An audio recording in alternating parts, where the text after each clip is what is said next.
This is the world's hottest argument ever to have happened in the White House, as shared by Elon on X. Trump scolds, Zelensky pushes back. Vance jumps in, let's watch. So it's not a question of alignment. I'm aligned with the world. I want to get the thing set. I'm aligned with Europe. I want to see if we can get this thing done.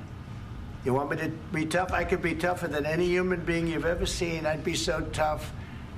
But you're never going to get a deal that way, so that's the way it goes. All right, one more question. Hey, I want to respond to this. So look, for 4 years in the United States of America, we had a president who stood up at press conferences and talked tough about Vladimir Putin, and then Putin invaded Ukraine and destroyed a significant chunk of the country. The path to peace and the path to prosperity is maybe engaging in diplomacy. We tried the pathway of Joe Biden of thumping our chest and pretending that the President of the United States' words mattered more than the President of the United States' actions. What makes America a good country is America engaging in diplomacy. That's what President Trump is doing. Can I ask you? Sure. Yeah? Yeah. Okay. So he occupied our parts, big parts of Ukraine, part of East and Crimea. So he occupied it on 2014. So during a lot of years, so I'm not speaking about just Biden, but those time was Obama, then President Obama, then President Trump, then President Biden, now President Trump, and God bless, now President Trump will stop him. But during 2014, nobody stopped him. He just occupied and took. He killed people. You know what the contact line? 2015. 2014 2014. and 2014. 2014. Yeah. So I was not here. Yeah, but that's exactly right. Yes, but during 2014 till 2022, yeah, the situation the same. The people have been dying on the contact line. Nobody stopped him. You know that we had conversations with him, a lot of conversation, my bilateral conversation, and we signed with him, me, like a new president. In 2019, I signed with him the deal. I signed with him, Macron and Merkel, we signed ceasefire. Ceasefire. All of them told me that he will never go. We signed him with gas contract. Yes, but after that, he broken this ceasefire. He killed our people, and he didn't exchange prisoners. We signed the exchange of prisoners, but he didn't do it. What kind of diplomacy, JD, you are speaking about? What do you mean? I'm talking about the kind of diplomacy that's going to end the destruction of your country. Yes, but if you Mr. President, with respect, I think it's disrespectful for you to come into the Oval Office and try to litigate this in front of the American media. Right now, you guys are going around and forcing conscripts to the front lines because you have manpower problems. You should be thanking the President for trying to bring an end to this conflict. Have you ever been to Ukraine that you say what problems we have? I have been to. Come once. I've actually watched and seen the stories, and I know what happens is you bring them on a propaganda tour, Mr. President. Do you disagree that you've had problems bringing people into your military? And do you think that it's respectful to come to the Oval Office of the United States of America and attack the administration that is trying to prevent the destruction of your country? A lot of questions. Let's start from the beginning. Sure. First of all, during the war, everybody has problems, even you, but you have nice ocean and don't feel now, but you will feel it in the future. God bless. You don't know that. God bless. God bless. You will not have war. Don't tell us what we're going to feel.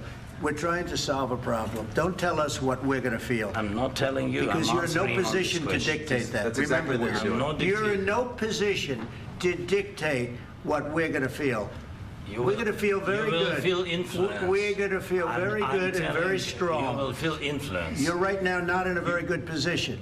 You've allowed yourself to be in a very bad position, and he happens to be right about it. From the very beginning of the war. You're not in a good position. You don't have the cards right now. With us, you start having cards. Right now, you don't. You're playing cards. You're playing cards. You're gambling with the lives of millions of people. You're gambling with World War III. You're gambling with World War III. And what you're doing is very disrespectful to the country, this country, that's back to you, far more than a lot of people said they should have. Have you said thank you once? this A lot entire of meeting? times. No, in this Even entire meeting, today. you said thank Even you. today. You went to Pennsylvania and campaigned for the opposition in October. Offer some words of appreciation for the United States of America and the president who's trying to save your country. Please, you think that if you will speak very loudly about the war, you He's can... not speaking loudly. He's not speaking loudly. Your country is in big trouble. Can I Wait a answer? minute. No, Can you've I done a lot answer? of talking. Your country is in big trouble. I know. You're not winning. I know. You're not winning this. You have a damn good chance of coming out okay because of us. Mr. President, we are staying in our country, staying strong from the very beginning of the war. We've been alone, and we are thankful. I said thanks You haven't in been this alone. cabinet. You and haven't not been only alone. in this cabinet. We gave you, through I this said stupid thank you. president, $350 billion. You voted we gave for you your military president. equipment, You and you voted men for are your brave, president. but they had to use our military. What about If you didn't have You our invited military me- equipment, You invited if me you to didn't speak. have our military equipment, this war would have been over in 2 weeks. In 3 okay? days, I heard it from Putin. In 3 days, this is something Maybe new. less. In 2 weeks, of course, yes. It's going to be a very hard thing to do business like this. I Again, tell you. just say thank you. I said a lot of accept times that thank there, you accept to that, American people. Accept that there are disagreements, and let's go litigate those disagreements rather than trying to fight it out in the American media when you're wrong. We know that you're wrong. But you see, I think it's good for the American people to see what's going on. I understand, sir. I think it's I very understand. important. That's why I kept this going so long. You have to be thankful. You don't have the I'm cards. thankful. You're buried there. Your people are dying. tell you You're again, running I low know. on soldiers. Don't- Listen, don't please, you're running Mr. low on President. soldiers. It would be a damn good thing. Mr. And President. then you tell us, I don't want a ceasefire. I don't want a ceasefire. I want to go and I wanted this. Look, if you could get a ceasefire right now, I tell you, you take it so the bullets stop flying and your men stop getting killed. Of course, we want to stop the war. But you're I saying said- you don't want a ceasefire. But I said to you, I want a ceasefire. with guarantees. Because you'll get a ceasefire faster than an agreement. Ask our people about ceasefire, what they think. That wasn't doesn't with matter me. for you what- That what wasn't this with me. means. It That was with wasn't with you. a guy named Biden, who was not a smart person. That was with Obama. president. It was your president. Excuse me. That was with Obama, who gave you sheets, and I gave you javelins. Yes. I gave you the javelins to take out all those tanks. Obama gave you sheets. In fact, the statement is Obama gave sheets and Trump gave javelins. You got to be more thankful, because let me tell you, you don't have the cards. With us, you have the cards. But without us, you don't have any cards. One more question.